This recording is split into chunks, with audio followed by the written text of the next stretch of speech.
Hello and welcome to Registering to Vote with Confidence. This is part two of a two-part series. The first session was a conversation, video chat, discussing the importance of an individual vote. In particular, the importance and power behind the disability community's vote. In this session, I will be walking you through how to successfully register using the state of Connecticut's online registration forms. So you'll see on the screen here, this is the first step when you go to voterregistration.ct.gov. There's an option for the language that is best suited to you. I'm going to select English. And I hit continue. Once I continue, it brings me to some information that is necessary to know prior to registering to vote. To use the online voter registration system, you must have a current and valid driver's license, learner's permit, or non-driver photo identification card issued by the state of Connecticut or the DMV, which is the DMV, and a signature on file with the DMV. You may use the system for a variety of ways, three in particular. Registering to vote within Connecticut, changing your name or address on your current registration record, or three, enrolling within a political party or changing your party's enrollment. If you move, be sure to re-register to vote in your town of residency. And you can also update this information if you move within your current town of residency. If you have any questions, please contact your local registrar's office. Within each town, there is a local department, or this website at ct.gov, and specifically focus on pages that are dedicated to the Secretary of State. Registration instructions. Number one, fill in all the required fields on this application. Two, you are not a voter until the application is approved by the registered office of voters.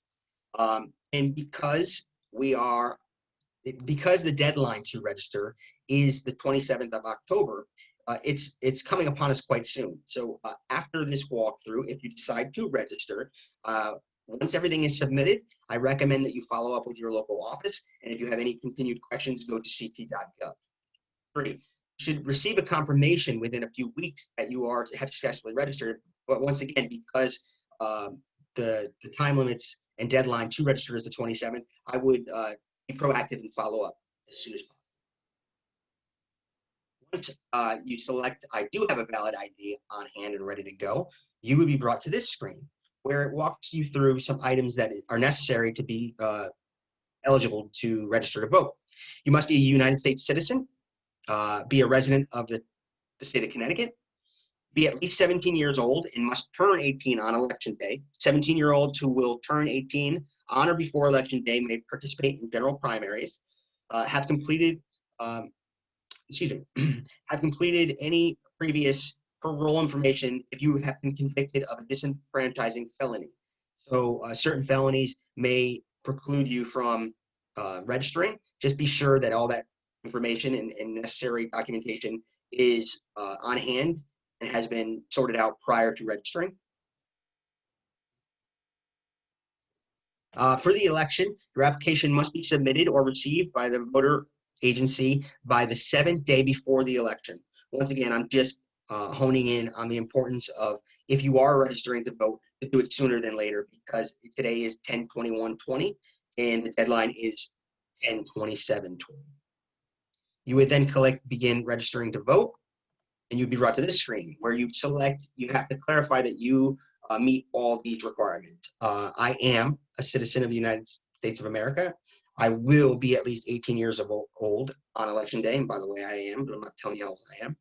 I am a resident of the state of Connecticut, and I have not been convicted of a disenfranchising felony. Click next, and you'd be brought to this screen, which is step 2 of 5. You select one of 2 options. I am a new voter, or I'm changing my voter registration. You'd select the current town of residency. You would then enter your personal information, Mr. and Mrs., last name, first name, middle name, date of birth, and you'll notice each one of these have a red asterisk. Any box that has a red asterisk is necessary information to move on to the next stage. Once that information is provided, you move down to your DMV identification card. and that will be found on the card issued to you by the DMV. Once again, it does not have to be a driver's license. Not everybody drives. It could be just a personal identification card. On that card, you will have a personal ID number, and it's probably abbreviated as capital I, capital D, space NO. Once you put that information in, you then want to put down the numbers you see on the screen to ensure and showcase that you are not a machine, you are a real person registering to vote. You'd click next, and then you'd move on to step 3. Step 3 is resident address. So put in your address, your street name, your unit apartment number, the city. So for example, I put Seymour, Connecticut. You put the zip code. And if your mailing address is different than where you live, which sometimes it may be, please put that information down below. You would click next, and you would go to step 4, which is selecting a political party. If you would like, you can select Republican, Democrat, or other. Other might be independent. Completely up to you. You also don't have to select a party. You can say not at this time. You then move down to general information, which is gender. They're asking if you'd like to volunteer. Your local political parties are always looking for volunteers. Your telephone number, your email, the last 4 digits of your social security number. Previous name, if changed, first name, middle name, and then previous voting address, just to ensure that they're following up and ensuring that you are the person who you say you are. You would click next, and you would go to the final stage, which would be step 5. And I'm not showing the stage because then it would show my personal information. It would just reiterate all the information you provided, give you an opportunity to edit.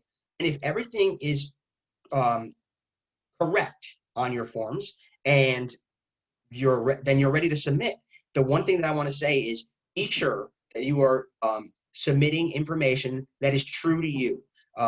There could be repercussions for entering in false information. So please make sure that everything that you're putting in is accurate, factual, and true.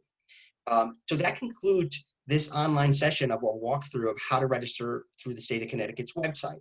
If you have any questions, please contact a representative through Chapel Haven. Once again, Richard Luby with Independence Northwest, and it's a pleasure to chat with you.